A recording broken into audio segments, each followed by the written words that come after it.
Back in 2019, I had just moved my long-term partner into my house due to a series of poor life choices on his end. It had been a rocky relationship for most of its duration, but I was young and dumb. I believed this was him wanting to commit and truly start our lives. By early 2020, we were engaged. I was a full-time university student, sole caretaker for my mentally disabled mother, and taking care of the house and our pets. He worked a standard 40-hour-a-week minimum wage job and refused to help with any aspect of life. I found out on Christmas Day, 2020, he had been unfaithful and had forgotten to tell me.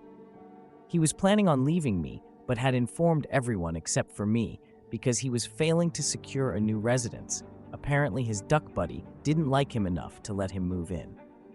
At this point, it was very little love lost, and I expected he would be moving out within the coming weeks. Fast forward 3 entire months, and his search for a living place was non-existent, and he was acting more and more entitled. Clearly, by this point, he is an unwelcomed freeloader who has taken up residence in my living room. I was about to secure an eviction notice to get him off my couch. He began swiping Tinder with his phone volume loudly on. I told him to not do that in my presence, as it was highly insensitive to do in my home, and he could do it in private. This continued, so I told him I would sleep with one of his friends. It was said in a moment of anger, and was more of an empty threat at the time. However, I am known for seeing goals to their completion.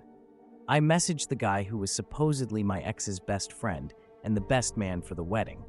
It turns out he didn't even consider my ex a close friend, and my ex had acted similarly terrible to this guy previously as well.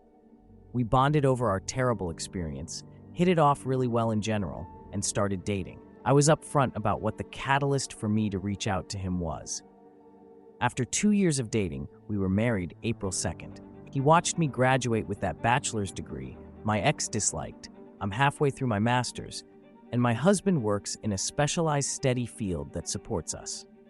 Last I heard, my ex got kicked out of his dad's house, never was able to officially date his side chick, and has not made any choices to better his life.